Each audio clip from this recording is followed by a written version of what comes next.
jye nabonye umunsi wandutiye iyindi, niho nabonye unkunda koko, nabanje kwishima ntazi impamvu, ntazi ko turi bubonane, mbona araje yo kabaho, waraje yo kabaho. Aha, uko byahoze ngo none yaraje yo kabaho, ariko ikinyarwanda cyitwa yo kabaho uzi icyo bivuze? ni ukuvuga mwifuriza ngo azahore, azarambe, asugi arambe kuzageza imyaka myinshi cyane. Ese iyi si hano ko yanduye n'ubukene, ibintu by'amagome byabaye ikibazo, gutinda ku isi kari uguhangayika, gutinda ku isi kari uguhangayika, biterwa n'uburyo yahatinze. Hari uhatinda ariko yarakoze ibikorwa byiza, agasaza ari wa musaza, kuko ubona ari intangarugero, n'ibyo asize ari isomo ku bantu benshi.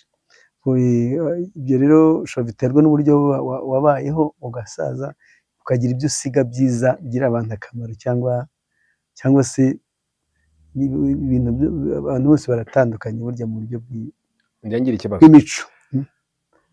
Izina ryitwa Mibirizi urarikunda cyane nk'akabyiniriro? Buriya nta wanga iryo atihamagara, Mibirizi rero ariko ndanarikunda. Ndagukeje Mibirizi, ndabasuje cyane.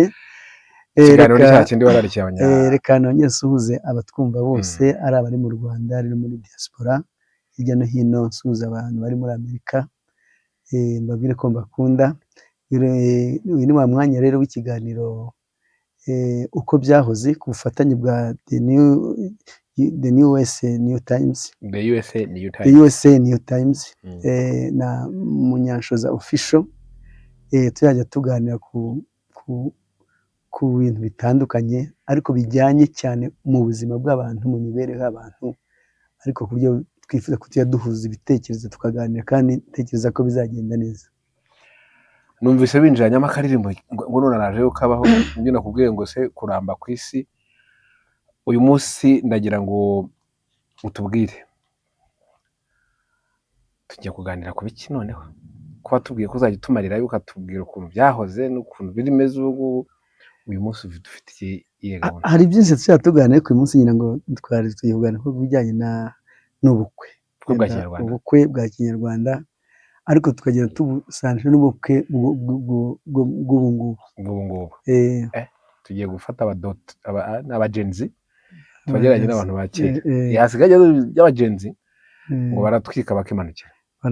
Ese ikinyarwanda kiracyumva? Wahiye bantu nyine mukura ako ngaho, hari ugutwika bakimanukira, hahiye. Muri make numva yivuga ngo hahiye, ubundi se hahiye si ubwo bari heza, ahantu hahiye ngo batwitse, guza ugatwika ibintu. Ariko no mu rundi ruhande, mu rundi nabwo ukabyumva nyine ko twumva ko ari ibintu byashyushye. Reka nkubwire rero, nicyo ngiye kubwira. Kera bavugaga ngo birashyushye, ngo birashyushye. Ibintu bishyushye ntabwo ari byiza kuko bishobora kugutwika. None rero abantu bahinduye birashyushye, bavuga ngo hahiye. None kandi iyo hahiye ibintu birashyuha, ahantu hahiye uhita wumva. Kera hari umunyarwanda umwe yigeze kuvuga, bavuze ngo hahiye, avuga ngo hahiye ngo ni bike. Ariko iyo abantu bari kuganira ngo birashyushye kuri uyu munsi mufite kansera iyi ngo birabishyushye, ntawe ugeze abikomanta. Niko bavuga ngo nazanye agashya, akantu gashya, akantu kagashya. Oya, agara agashya ko gushya gukongoka, ni agashya, akantu gashya nyine, innovation. Uvuze se wenda gashyashya cyangwa gashyashya cyangwa aravuze ngo agashya nyine, ariko ikinyarwanda tuzagera ahantu tujye mu bintu byita ngo kiba minima rubindika tubukuha, rupyese rupyingira impyisi, ibintu nk'ibyo tuzabigara ko nabyo uzabyo. Ubwo rero uyu munsi ni ubukwe. Kagira inkuru rero, ubukwe bwo hambere bwabakaho, harimo imigenzo. Ubukwe butangira bujye mu gihe kinini cyane, bararambagiza, bagafata irembo, bakagira gute, ibyo byose urabitubwira.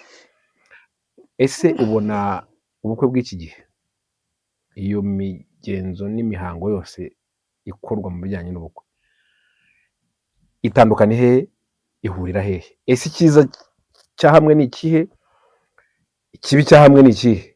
Ndagira ngo tutaza kugira nabo dukomeretsa.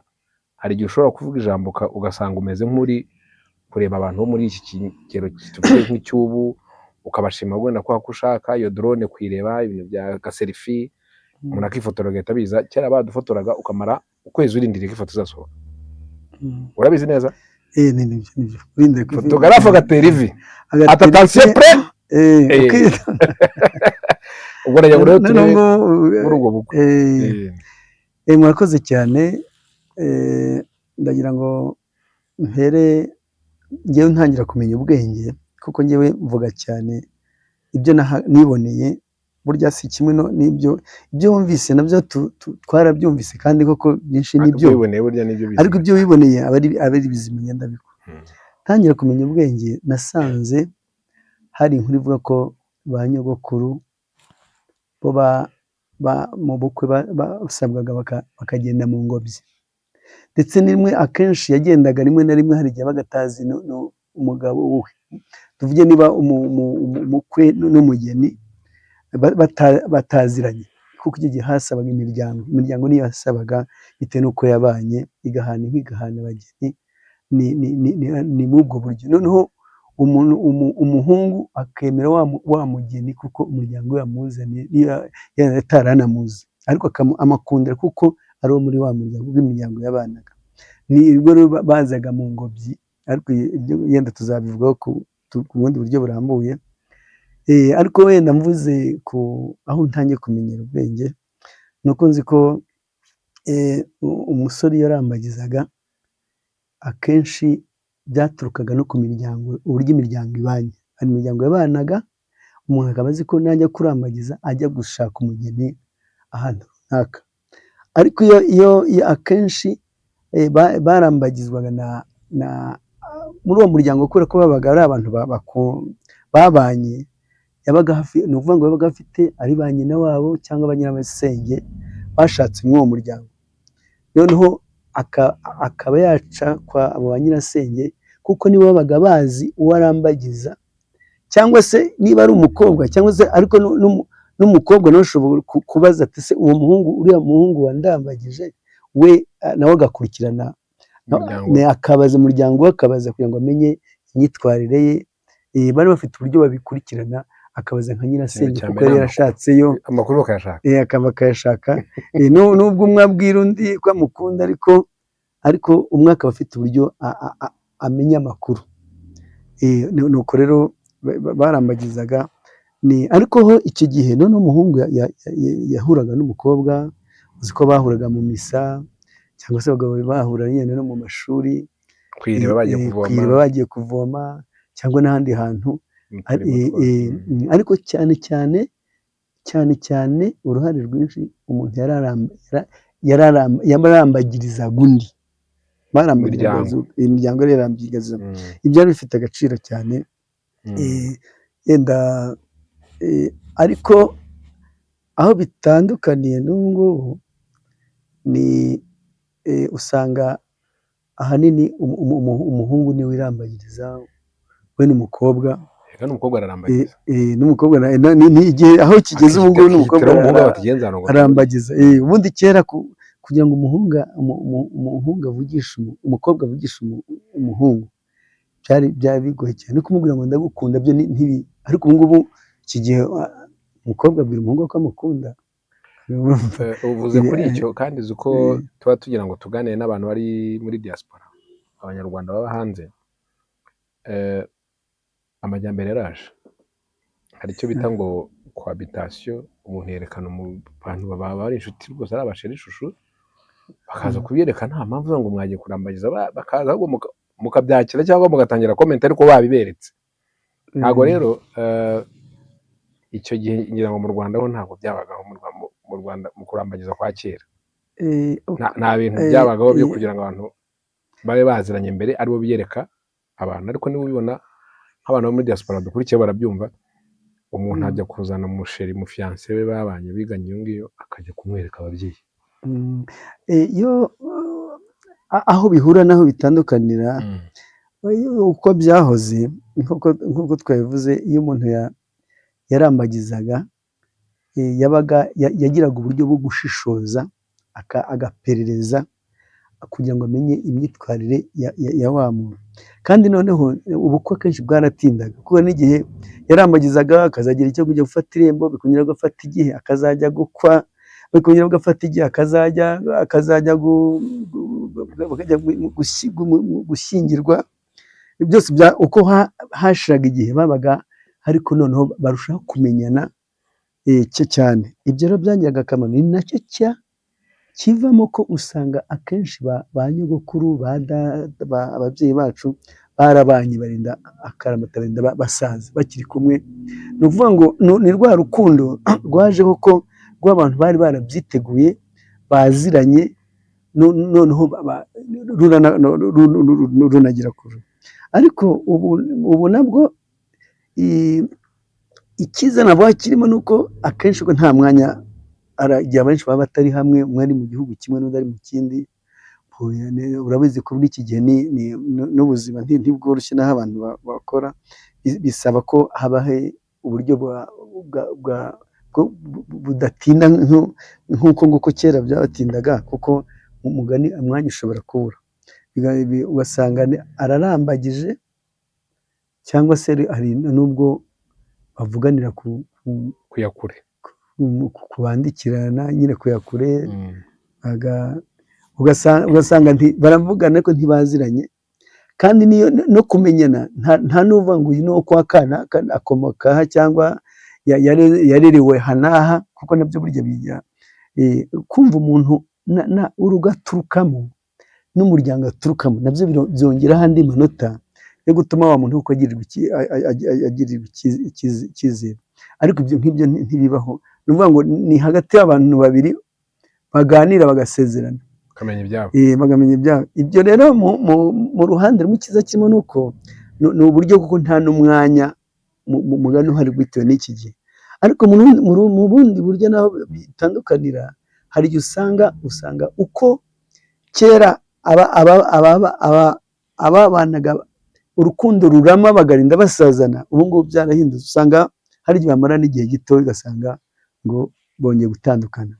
Ni icyo yenda ni ukuvuga ngo kwa kwihuta utashishoje bituma rimwe na rimwe nyuma uza gusanga ko yenda hari icyo yihuse yakoze iki yabyaye ikivuzo. Ndagira ngo duhe uko byagendaga bikurikirana. Kurambagiza kurabaye, yego hakurikiragaho iki? Kurambagiza iyo byabagaho, ubona ngo tubwire inzira y'ubukwe bwa kinyarwanda bwo hambere, iyo kurambagiza, hanyuma turaza kurambagiza niba kuri ubu bigikorwa tuhaganire naho twitseho twumve. Iyo kurambagiza iyo byabagaho, hari ikintu cyabagaho nko guhuza imiryango ariko y'abantu bakeya. Babyita iki? Iyo bahuza guhuza imiryango, kumenyana kw'imiryango, ariko ni abantu bake cyane. Ibyitwa irembo byo ni bihe? Si ibyo irembo riba ritaraba, irembo ryabaga ritaraba. Ubwo uvuga ibyo uko njyewe nibuka nkiri umwana, haza gukiraho guhuza imiryango nyuma yo kurambagiza. noneho hagakiraho irembo. Irembo yo ryafatwaga rite? Ni bande barijyagamo? Irembo no kuvuga ngo irembo yo hazaga abantu baturutse ku mukobwa, baturutse ku muhungu, bakaza iwabo w'umukobwa, bakaza nyine gusaba irembo, babyita ngo gusaba irembo. Noneho kurifata nabyo bizamo, ariko ni icyiciro cyabaga cya kabiri. Hari ukurisaba, nyuma bamara kurikwemerera noneho we ukarifata. Kurifata nabyo hari imihango ikorwa, ni ukuvuga ngo inka y'imfatarembo. Iyo uryemerewe bivuga ngo n'abandi baza bakarifata. Ndagira ngo ahantu hasobanurira abanyarwanda, aho duteze amatwi ari hanze bari na hano, gusaba irembo cyangwa gufata irembo hakurwamo iki muri uwo munsi? Ni bande bajyayo, ni bande batemerewe kujyayo? Murakoze cyane. Gusaba irembo ntabwo umukobwa cyangwa umuhungu w'abageni ntabwo baba bahari, ntabwo baba bahari. Noneho iyo bagiye gufata irembo, ni ukuvuga ngo habanza gusaba irembo. uva kuje gusaba irembo. Ubundi mu muco w'ikinyarwanda ntawimana irembo, kuko amarembo ni menshi. Hari iry'inka, hari iry'abagaragu, hari iry'umwami, hari n'iry'Imana, mbese amarembo ni menshi. Noneho iyo uje gusaba irembo uvuga nk'irembo uje gusaba, akenshi uvuga nyine ko ni iryinjira inka rigasohoka umugeni. Irembo rero ntawe uryimana, ntabwo imana irembo, ariko bivuga ko iyo bariguhaye ejo haza undi nawe bakarimuha. none iyo umaze kurihabwa ni ukuvuga ngo icyo gihe uhita utanga, hari inka ye ifatarembo. Ni ukuvuga ngo iyo umaze kurifata none icyo gihe ni ukuvuga ngo nta wundi noneho uzaza icyo gihe warifashe. Yaza kundi mukobwa ariko niba urugo rurimo abakobwa benshi haza n'undi gufata irindi rembo nyine ry'undi mukobwa cyangwa barindira n'usaba irembo nta nubwo avuga izina ry'uwaje kubisaba, we avuga ko asaba umugeni aje gusaba irembo risohoka inka, ryinjira inka rigasohoka umugeni. Noneho iyo rero yarihawe aranarifata agatanga inka yifata rero. Noneho igihe nyine uvuga ngo icyiciro ngira ngo byumvikanye hano. Byumvikanye. Noneho iyo haba hasigaye rero, icyo ni icyiciro gikurikiyeho. Ikindi kizane ni ukuzaza gusaba umugeni, ni ukuzaza gusaba umugeni, gusaba nyine. Mbere yo kujya gusaba nakubwiye ngo tubwire ngo gufata irembo birumvikana ko bikorwa n'umuryango w'umuhungu. Niba ujya gusaba irembo hagenda nde nande? Watubwiye ko abageni batagombye kuba hari, nabyumvise. Mu muryango w'umuhungu papa w'umuhungu na mama we nibo bagenda? Ntabwo bagenda. Hagenda nde nande? Hagenda intumwa yatumwe. Murakoze cyane. Nako nagira ngo akenshi usanga abantu bagenda ngo umuhungu yagiye gufata irembo, nawe se ajya kuryifatira, baraburimufatira. Urakoze cyane. Ngaho komeza utubwire noneho nyuma gusaba rero. Gusaba abiwabo w'umukobwa baritegura ko haza abashyitsi. Ni ukuvuga ngo ni abashyitsi n'abasangwa.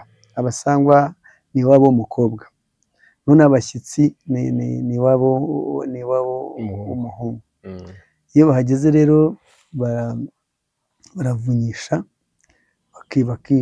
bakinjira. Noneho iyo bahageze baba bahagarariwe hari umusaza uhagarariye umukobwa n'uhagarariwe abashyitsi baje, n'uhagarariye umuryango w'abasanga. Ariko abasaza baba bafite n'abandi bicaranye imbere.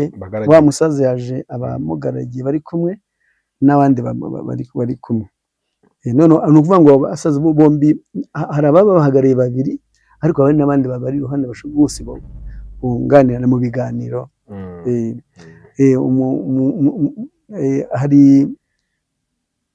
Hari inzoga ya mbere itangwa. Niba ari inzoga bayita iki inzoga? Inzoga ya mbere bayita, abari kuvuga ko amubwi ko amusanze mu birori, biterwa n'uburyo yamwakira, amubwira ko ari ibyo babasanze bataramye. Bamwe ko amusanze mu birori. Noneho yamusanze mu birori, amaze kumwakira, undi amubwira ko namara akanya mu ijambo ashimira nyine uburyo bamwakiriye, ariko nyuma akaza avuga ko nawe ashobora kuza. Akenshi bakavuga ngo twari mu bitaramo cyangwa iki, biterwa n'uburyo bamubwiye ibyo bari barimo. Reka tugende ko basanze twarimo turi kwishimira ko abana batsinze neza, n'urugero. Undi nawe avuga ko nawe icyamugenzaga ko yari aje muri ibyo birori, ariko aza gusaba ko nawe aza guhabwa ijambo, nawe akavuga yenda ko yishimiye ibyo, cyangwa se bisa aza guhabwa ijambo. Iyo arihawe rero arashimira, agashimira ko bamwakiriye, ariko yarangiza, ariko mbere y'uko atangiye gushimira akavuga nyine ko azanye nawe intwererano. Intwererano ariko isobanura ko atari ukuvuga ko ni mu muco wa kinyarwanda, iyo umuntu yagize ibirori undi aramutwerera, ntabwo uvuga ko aba ari uko amurushije ibintu, ahubwo ni uko ni wa muco mbese uko umuntu atwerera undi mu birori agamushyikiza intwererano. Intwererano rero ijya mu zindi zonyine baza bose bari gusangira, noneho hashira umwanya akaza gusaba umwanya wo rya jambo bavugaga, akaza gusaba ijambo ariko iryo aza kuvugiraho irindi jambo. Iyo atangiye gusaba umugeni, hari n'inzoga atanga yo kugira ngo ayivugireho, yo kugira mbese abone uruvugiro. None iyo nzoga rero niyo banayisogongeraho na mugenzi we akayisogongeraho. Iyo arangije rero amaze kwivuga avuga ikimugenza. Nyuma y'ikimugenza rero baza kuganira, bakaganira bikaza kugeraho wa mugeni asaba, bakaza no kumwemerera ngo noneho saba. Hari n'inzoga burya yo gusaba umugeni, yemereye ko agiye gusaba umugeni. Nyuma yo gusaba umugeni aza kongera, hari indi nzoga aza gutanga iyo bamumuhaye arashima, yo gushimira ko bamuhaye umugeni. Ariko aho ngaho atanga n'indi ya nyirasenge, kuko wa musaza usabwa nubwo ari we mukuru batumye, ariko nawe aba ari kumwe n'umuryango. Kandi kubera ko byandi twavuze mbere ko umuntu arambagiza nyirasenge akunda kuba umuranga.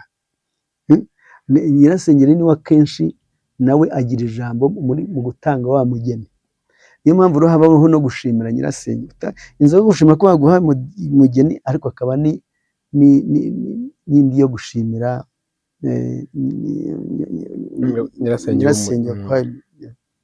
Ubwo rero haba hasigaye iki? Haba hasigaye gukosha,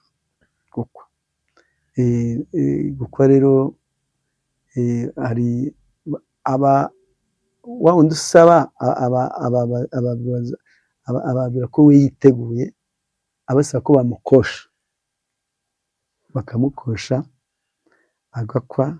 Yamara gukwa birangiye, noneho agahita rero yemererwa umugeni. Ariko yamara kwemererwa umugeni, kuko aranakoye, ariko bamubaza niba yaje kwisabira. Wa musore ntabwo mw'ubwo bukwe aba ahari, byitwa ko aba adahari, ariko atari kure. Noneho wa musazi wa mugenzi we n'umubaza ati ese ko waje gusaba umugeni ukabona amwemerewe, ukabona ko ese aho ntiwaje kwisabira, urasabira nteko. Agahita rero ahamuhamagara aho ari, noneho wa musore akaza agasuhuza abantu. Yamara gusuhuza bakamuha nyine icyicaro, ahubwo icyicaro kigiye wa musaza wundi umwe waje gusaba, aravuga ati kuriya musore mubona yicaye, urabona hatari kibura, hari ikibura.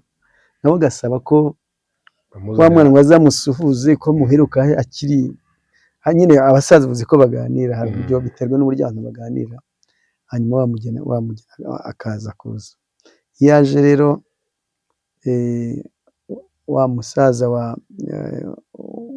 umusaza usabwa, umugeni aza agashyikira kuri wa musaza akaganiriza wa mugeni, nyine amubwira ibyabaye kuko atari ahari, ko yamutanze. Yarangiza akamushyikiriza noneho uwaje kumusaba, undi waje gusaba. Ariko hagati aho hari abaherekeza umukobwa, basaza be baramuherekeza, nibo bamutanga. Aho ngaho niho haba nabo bagira icyishimwe, kuko ryo riratangwa. Biterwa n'uburyo babiteguye, ariko habaho ishimwe ry'abantu babaye hafi, abasaza be, umukobwa akaba bamuherekeje. Iyo birangiye rero habaho rero nyirango habaho kuza abageni barashimira byumva by'impano batanga, bikarangira hakabaho noneho hakabaho ibirori bakishima, nyuma hakaza kubaho ko bataramye, ko umusaza waje gusaba aza gusaba ko yasezera, ariko asaba ko bazanamuhekera. Ashobora kuba ari n'uwo munsi, ariko bati ko muzamuhekera ku wa gatandatu tariki ya 20, ari uwo munsi, ariko ni mu buryo bwo aho rero nongera ngo rero yenda aho nongera ngo tuganire rero. Urakoze cyane, utubwiye uko bigenda kugira ngo bigere kuri uwo munsi. Kandi nakongeraho gato, hari igihe umuntu atanga inzoga nyinshi bitewe n'uko atakurikiye gahunda neza, cyangwa bikagenda biba nk'amande, utanga nyinshi kubera kutanga. Ariko iyo ubikurikiranyije neza uko bikurikiranya, utanga n'ubundi ko zagira. Urakoze. Niba murakubwiye ngo reka twitaho, ubwo ni ubukwe bw'ikinyarwanda. Tugezeho kuvuga ngo bazaduhekere, ngo bashobora kubikora uwo munsi. Ubwo ndagira ngo twambuka tuze muri iyi myaka yacu. Ibi byose wavuze bikurikizwa nk'uko kera byagombye kubaho? Ese ubona uko bikorwa ubu nuko byakorwaga kera? Wowe nka Munyanshoza Dieudonné urabibona ute? Ubwo mbona uko byakorwaga kera nuko bikorwa ubu ni nka 60%, kubera ko ubona hari ukuntu hajemo. Ndagira ngo unenge ibya kera wumva bitajyanye nuko ubibona, cyangwa se unenge iby'ubu, gutoya ngo dukore igereranya ry'ubukwe bwa kera n'ubukwe bw'ubu. Reka ngoye nk'urugero. Hari ahantu wasimbutse, ariko nandi ndi kuhakubaze. Iyo umuntu arimo asaba, agasabira umuhungu yavuze izina mwene kanaka, iyo bagiye kujya kumwemerera, babaza imbaga igaragiye wa musaza w'umusangwa niba abo bantu batari inzigo sinzi n'ibicyumva. Hakabamo umwe ati jewe rwose yagizeho ku muhanda ntera ibyondo, sinzi byagenze bitya na bitya, sinzi yagize gutya twara rero ibintu nk'ibyo. Ubundi kera urumva ni nk'imisango. Imisango ni ukuyaga abantu bakishima. Iyo wasanga umuntu umwe muri uwo muntu waje muri ubwo bukwe yaragize ikibazo kuri uwo muryango w'abasangwa, umugeni bamuhaga. N'ubundi umugeni iyo baje kumusaba baramufatire, baje gusaba ni ukuvuga ngo haba harabaye gufata irembo, gusaba irembo no kurihabwa no kurifata. Ni ukuvuga ngo n'ubu ndetse hari igihe haza nk'umusaza ukumva gusaba rwose hari abatabifitemo ubumenyi buhagije, ariko ngo rimwe na rimwe akavuga, yewe akaba ari n'ibintu bishoboka banamumwima. Ariko ni uburyo bw'umuco w'ikinyarwanda bwo kuganira. Kera wasangamo icyo kibazo baramukwimaga.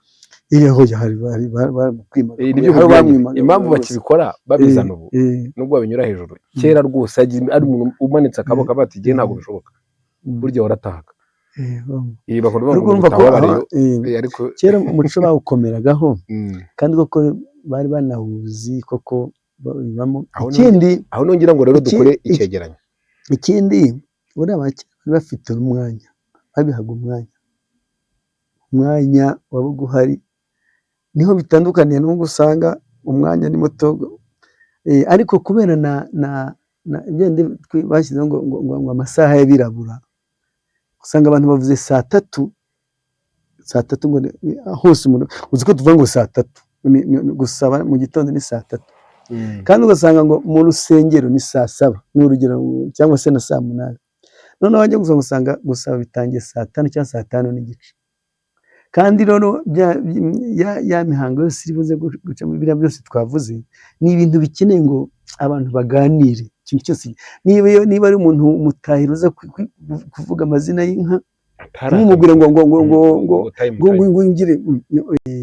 Buriya itandukanyirizo ry'ubukwe bwa kera n'ubw'ubu, cyane cyane mvuze nko ku myambarire, urabona kera baritegura ugasanga abantu shaburi mishanana, bagashananika abasaza bagakenyera bakitera, ugasanga mbese ubukwe nyine bwa kinyarwanda. Ariko hari n'abandi bagenda bakadodesha umwenda bakavuga ati uno nzambara mu bukwe, abandi bakaba n'umuntu akagura n'abana, buri muntu wese akagira uburyo ababyeyi bagakenyera, ugasanga mbese ni imyenda baguze cyangwa se niyo bataranayiguze ariko barayiteguye bakifurika myiza biteguye kuri bwa bukwe kuko babukereye ari iyabo. Ariko ubu ngubu usanga bambara amakoti cyane, cyangwa se abadamu n'abakobwa baranakenyera, ariko ugasanga nabwo ni ibintu bakodesheje. Hari n'igihe usanga nyiri imyenda cyangwa ahagaze hariya barangiza ahita basubizamo nta rwibutso rurimo ukagira ngo urabona nka kera uyu mwenda nari nambaye iki gihe n'iki, ariko ahandi ni ukugira ngo mwifotoze amafoto, bazerekana amafoto. Urakoze cyane, hano hajemo amafoto cyane birangiye. Ni ukuvuga ngo yenda nk'imyambarire nabwo bitandukaniyeho ko bo babaga bafite umwenda bateguye, akagira ngo uyu mwenda nawuguze, nguzi ko umwenda nawuguze mu bukwe bwa kanaka, ugasanga mbese wabaye nk'urwibutso. Aho rero niho bitandukaniye. Urumva ko rero ntabwo ari byiza ibintu by'ikodesha nta rwibutso ruhari, ni amafoto, ba nyiri imyenda bakaba bari aho muhita mupakira mugenda. Urakoze cyane.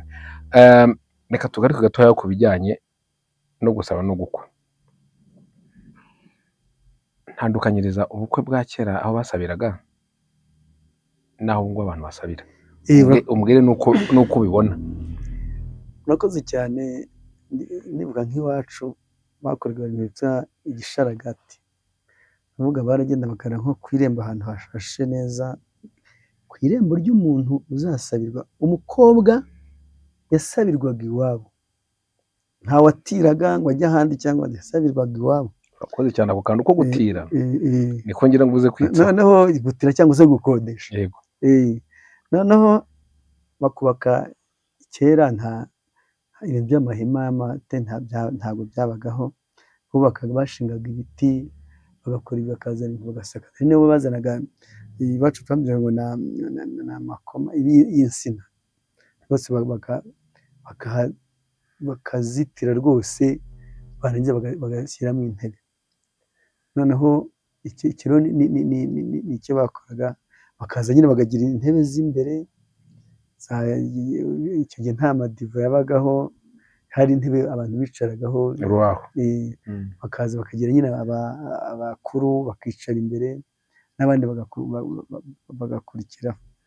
Ariko aho bitandukaniye, kubera uko aho hantu hari hateye n'ubushobozi bafite n'uburyo umuco waho, ariko ugasanga ni ibintu byiza kubera ko bihuye n'urwego barimo, kandi n'uburyo iwabo, uburyo abantu bose iwabo niko habaga hameze. Ni nubwo ndavuga nk'iwacu ko byabaga byiza, ariko n'ahandi ndaziza ko ari n'ahandi ko byari bimeze. Ahubwo se ubyumva ute ko kera wavuga nka hano umuharuro ugasanga insina ukahita umenya aho nyine ni nko kuranga aho uri bubere.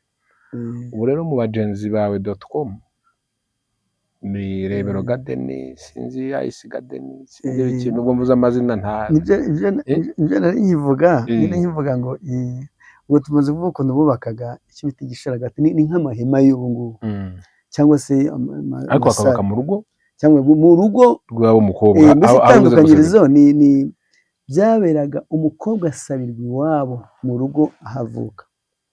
None ikindi, abantu bagaturuka imihanda yose nko ku gasozi, bagenze baje nka mu gitondo, bageze nk'amasaha angahe, bagenda n'amaguru, kandi babaga baturutse imihanda hirya no hino, bakaba bakora urugendo nk'urw'amasaha 2, kandi bazamuka imisozi bambuka imigezi.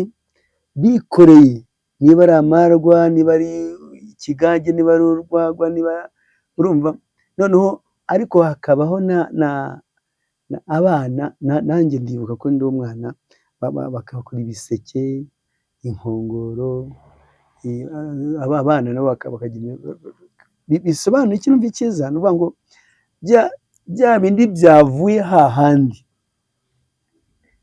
babizanye. None ikindi ni rwa rugendo, umve rwa rugendo guturuka ahantu mukagenda amasaha angahe, urumva byari ibintu ubona koko birimo ikintu cy'umwimerere, sinzi ko icyo kintu byabagaho. None aho bitaniye n'ubu, umugeni akenshi ngira ngo arasabirwa ahandi hantu, cyangwa se bakajya gukodesha sale, bakajya gukodesha ihema. We bijya kurega urubuga, ibintu bisigaye bibera ahantu hamwe kuva mu gitondo, hakitwa mu rugo rw'abantu muri iryo hema. Ngenda bibonamo ibintu bibiri, twese turashaka kuba abantu bishoboye, ntabwo dushaka kwerekana rwa rugo rwacu rudafite ubwo bushobozi. Bari gufata pozisiyo, wowe n'ibyemeye birumvikana.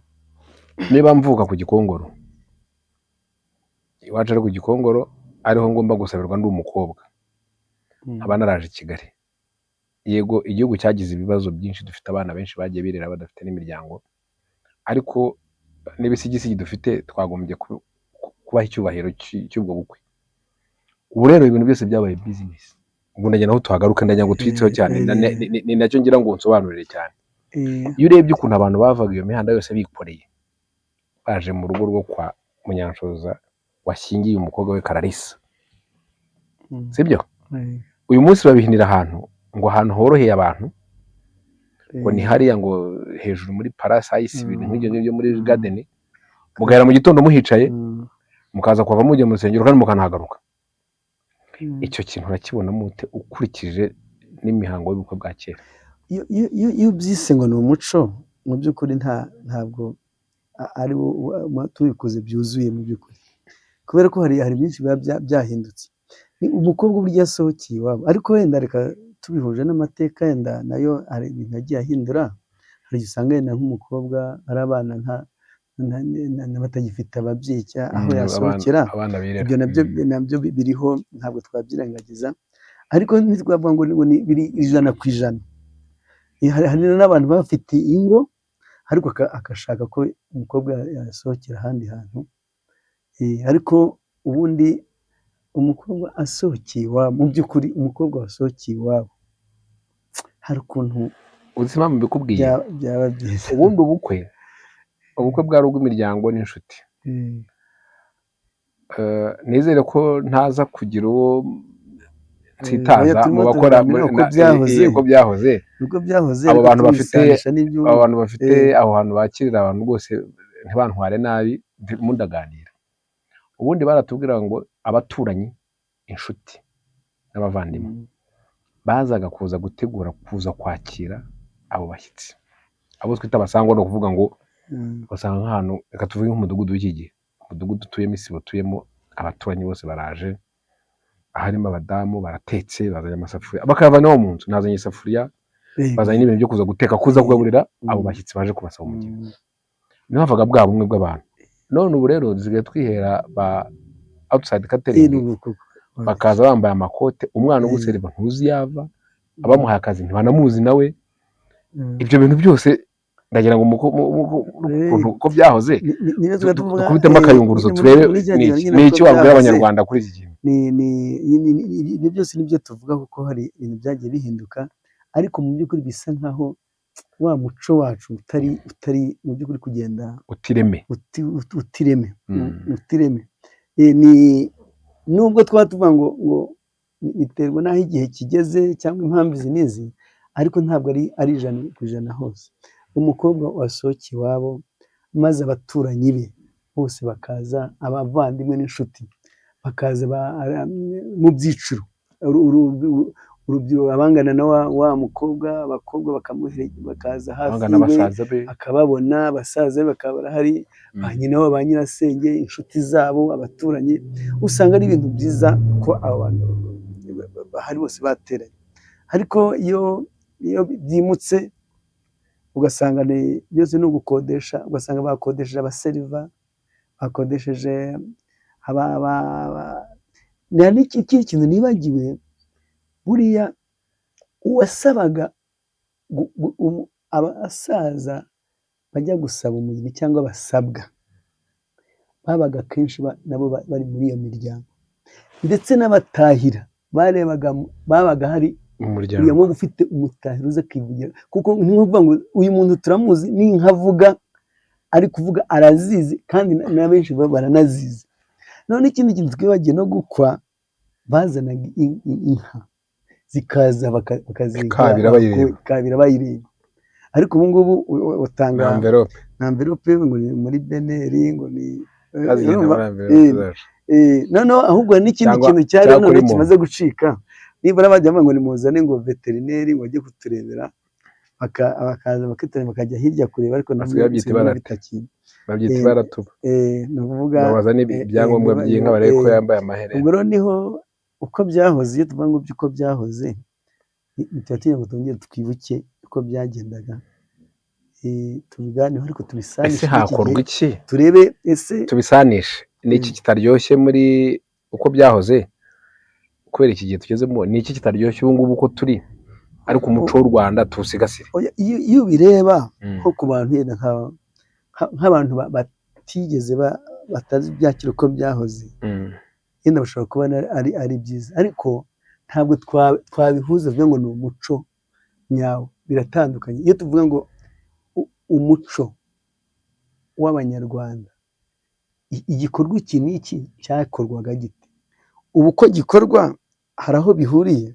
Oya, hari ibyagiye byiyongera. Reka turimo turagana no ku musozo.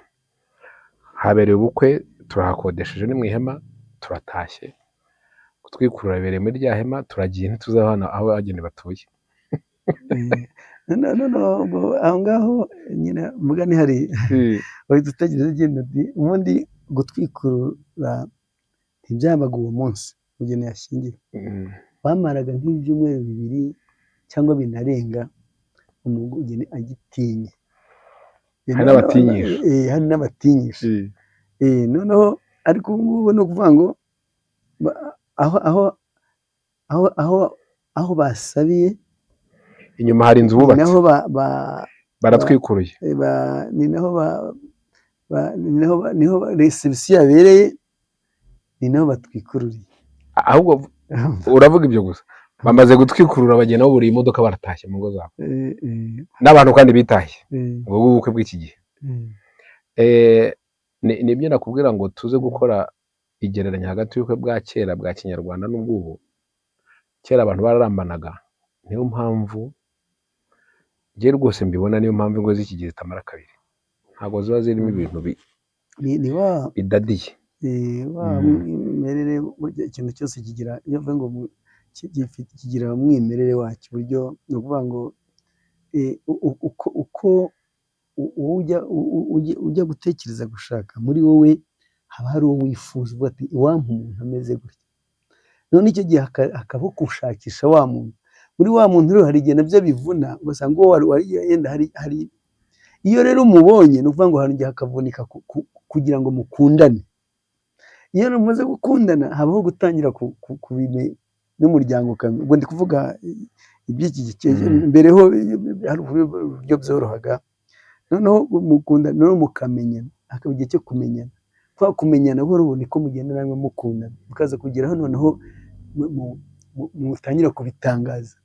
Urumva uko byaje, uko bitangira, ibyo ngibyo birarama, nabyita ngo ni urukundo, kuko ni umwimerere cyangwa se ni ariko noneho hari n'urukundo ngo ndumva nkeneye kumva umuntu gusa tubana, nta muntu nta mukobwa wandangira nkakuvuze nta mukobwa nawe ukavuga ati abakobwa barahari ukabahuza muri guhuza ako kanya ibintu bagahita ako kanya bo bahita banapanga ubukwe itariki y'ubukwe batishiye ku bintu ubukwe bukaba da ibintu byose hari n'utavuga se ninde uzasa nta musaza wabuze wazaza kunsa ninde uzivuye mujye gushaka umuntu azi byose birangira niyo twavuga rero aho rero uko byahoze ni ikiganiro ntabwo bivuze ko abo bantu n'ubundi hari igihe biba bakanabana kandi bakabana neza n'ibyo bibaho ariko uko byakozwe iyo tuvuga uko byahoze biba bitandukanye nuko biri ubu turimo turagana ku musozo nagira ngo uri muri bamwe basohora abageni ko babyita njya sura abageni gusohora abageni ubundi byongera iki mu bukwe ese ubigenza ute ese iyo urebye imbere cy'ubona hari igicumbu w'ingoma zigomberwa imirishyo nguyu wanogerejwe n'uwasizwe mu kizuba ryo mu museso nguyu uwo nahisemo ndetse nicyo nemere mu bukwe bw'iki gihe n'amahoro n'ibyishimo uwo twari dutegereje yaje ni mu muhigamire baguhigamira uzunsange ni wowe nahisemo ndasiba guhamye mbere y'imena uwimena muhumazi humura usanze n'umugabo ndakuzi abadukurikiye rero nabo mwamwumvise n'umunyashoza Dieudonné mu gusohora abageni ni akaga ari akaga kamwe kaba ariko ndagira ngo tuze no kuganira n'abana b'iki gihe babyumve abagenzi iki kintu cyo gusohora abageni nticyahozeho mu bukwe bwa kera cyari kiriho muririmba uko basohora kera ntabwo byabagaho icyakora yaraherekezwaga gusa ariko hano hajemo kumuzana umuntu umuzanye ntabwo byigeze bibaho ako kantu ni akantu nshima cyane gashimisha umugabo we wamuzaniye ikiyongeremo kandi cyiza cyane ubwo n'ubundi twavuga ngo uko byahoze kandi koko bisobanura ko umugeni avuye ahantu bataramaga ntabwo yaza hakonje hagomba kuza mu gitaramo kaza kuko aherekejwe n'abasaza ariko kaza aherekejwe igitaramo ubona ari ikintu nanashima cyaba cyiza muri iki gihe turugana ku musozo ubukwe bwa kinyarwanda bwo hambere tubigereranya n'ubukwe bw'iki gihe mibiri igira ikintu ubwira abadukurikiye kuri ibyo bintu ubukwe bwa mbere habagaho ko abantu bamenyana neza bakitegura ubukwe umukobwa n'umuhungu ndetse n'imiryango yabo ikaba nayo yarabishyizemo ntabwo ngo yarabihaye umugisha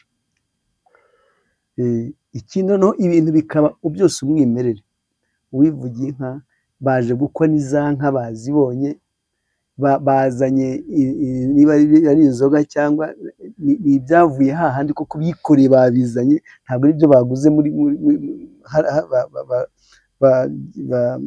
baguze ikintu bavuga ngo butike ibanza kera n'igihe za butike zitabagaho imyambaro bambaye yari niyabo biteguye barayambara babiriye icyuya gusangira basangiye ibyo bejeje babiriye icyuya none ugasanga ibintu byose ko ni umwimerere ariko iki gihe urukundo ntabwo navuga ngo nimvuga ngo iki gihe ntabwo mvuze ngo byose ndabigaya ni bimwe hari ibikorwa neza ariko n'ibidakorwa neza ariko cyane muri rusange twavuga ko ibintu byose ntabwo aba ari umwimerere icyo navuga yenda nanashoje ntabwo ari umwimerere aba ari ibintu bisa nkaho niba ari byakodeshejwe umuntu uza mu kazi runaka ashobora no kuba hari n'igihe azaba arize izina ngo harya umugeni yitwa nde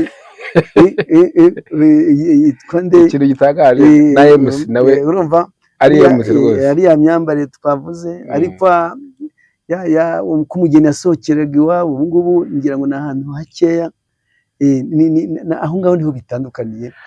Abadukurikiye rero ku bufatanye bwa The USA New Times ndetse na Munyanshoza Official, ikiganiro cyacu ni ukuvuga ngo uko byahoze, murumva rero uko byahoze ko byari byiza, ibyo tubakemanga ni bike. Tubahaye ikaze kandi mu kiganiro, ntabwo ari ubukwe gusa, tuzavuga ku bintu byinshi kandi Munyanshoza yababwiye ko azabikora. Munyanshoza Mibirizi Official, mukurikire USA New Times Mibirizi Official. Yego, hanyuma na USA New Times. Twari ku bukwe, nyuma y'uko tuzajya mu bicyarya, hari byinshi byo kuganiraho, dufite byinshi kandi n'ubukwe nubwo tuvuze bike, ariko n'abantu batwandikira muri comment, n'abantu batwandikira bagatwungura ibitekerezo cyangwa se bakagira icyo bibaho. Ni uburyo bw'ibiganiro. Ibiganiro ni ukuvuga ngo tubagezaho ibyo dufite tukabisangiza abantu, cyane cyane abakiri batoya, mukanabasobanurira, ariko namwe mukaduha ibitekerezo. Ubwo twari mu bukwe rero, reka ubutaha tuzaganire nyuma y'ubukwe. Ubukwe bwarabaye, abantu barashyingiranwe, tugiye mu muryango nyarwanda muri rusange. Yego cyane. Hano umubyizi, gutabarana abantu bagize ibyago, guhekera abarwayi. Iyo umuntu ashinze urugo, atanye urugo, ni iki gikurikiraho? Urakoze cyane. Byagendaga bite noneho ubu bigenda gute? Ariko se ibyiza tubonamo ni ibi. Abadukurikiye rero mwabyumvise, mugomba kurebera naho ubutaha. Murakoze cyane.